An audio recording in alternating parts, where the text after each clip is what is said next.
എറണാകുളത്ത് സ്കൂൾ വിദ്യാർത്ഥിനിക്ക് ഗുണ്ടാ സംഘത്തിന്റെ മർദ്ദനം എന്നൊരു വാർത്ത വരുന്നുണ്ട്. കുമ്പളങ്ങി സെന്റ് പീറ്റേഴ്സ് സ്കൂളിലെ 10ാം ക്ലാസ് വിദ്യാർത്ഥിക്കാണ് മർദ്ദനമേറ്റത്. ചെവിക്ക് മർദ്ദനമേറ്റ കുട്ടി എറണാകുളത്തെ സ്വകാര്യ ആശുപത്രിയിൽ ചികിത്സയിലാണ്. സഹിന ആഞ്ചതേ വാർത്തയുടെ വിശദാംശങ്ങളുമായിട്ടുണ്ട്. സഹിന, എന്താ സംഭവം? സേതു, ഇത് 10ാം ക്ലാസ്സിലെ പഠിക്കുന്ന ഒരു കുട്ടിയാണ്. സെന്റ് പീറ്റേഴ്സ് സ്കൂളിലാണ് ആ കുട്ടി പഠിക്കുന്നത്. കുട്ടിയെ ചില ഗുണ്ടാ സംഘങ്ങൾ മർദ്ദിച്ചു എന്നുള്ളതാണ് പരാതി. കുമ്പളങ്ങി മരുത്തോന്തറയിലുള്ള വിനുവിന്റെയും ഷീബയുടെയും മകനാണ് മർദ്ദനമേറ്റത്. ക്രൂരമായ മർദ്ദനമായിരുന്നു ഈ കുട്ടിക്ക് ഏറ്റത് എന്നുള്ളതാണ് അറിയാൻ കഴിയുന്നത്. കുട്ടിയുടെ മാതാപിതാക്കൾ പരാതി നൽകിയിട്ടുണ്ട്. മാത്രമല്ല, കുട്ടിയെ മർദ്ദിക്കുന്ന ദൃശ്യങ്ങളും പുറത്തു വന്നിട്ടുണ്ട്. ഈ കുട്ടിയെ ക്രൂരമായി മർദ്ദിച്ചപ്പോൾ കുട്ടിയുടെ ചെവിക്ക് കാര്യമായ മർദ്ദനമേറ്റിരുന്നു. കുട്ടിയുടെ ചെവി ഇപ്പോൾ കുട്ടിയുടെ ചെവിക്ക് മർദ്ദനമേറ്റതിനെ തുടർന്ന് സ്വകാര്യ ആശുപത്രിയിൽ ഓപ്പറേഷന് വിധേയമാക്കിയിരിക്കുകയാണ്. പ്രതികളെ ഇതുവരെ പോലീസ് അറസ്റ്റ് ചെയ്തിട്ടുമില്ല.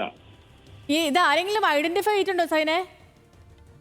ഈ പ്രതികളെ പോലീസിന് മനസ്സിലായിട്ടുണ്ട്. ഗുണ്ടാസംഘങ്ങളിൽപ്പെട്ട ആളുകളാണ് എന്നുള്ളതാണ് പോലീസിൽ നിന്നും അറിയാൻ കഴിയുന്നത്. കുട്ടിയെ ക്രൂരമായി മർദ്ദിക്കുന്ന ദൃശ്യങ്ങളാണ് പുറത്തു വന്നിരിക്കുന്നത്. മർദ്ദനമേറ്റ കുട്ടി ബോധം നഷ്ടമായി നിലത്ത് വീണ് കിടന്നിട്ടും അവിടെ ഇട്ട് കുട്ടിയെ മർദ്ദിച്ചു എന്നുള്ളതാണ് അറിയാൻ കഴിയുന്നത്. ആ ദൃശ്യങ്ങൾ തന്നെയാണ് പുറത്തു വന്നിരിക്കുന്നതും. ഏതായാലും നമ്മൾ കണ്ടുകൊണ്ടിരിക്കുകയാണ്. അതിക്രൂരമായ ഒരു മർദ്ദനം അവിടെ നടന്നിട്ടുണ്ടെന്ന കാര്യത്തിൽ ഒരു തർക്കവുമില്ല.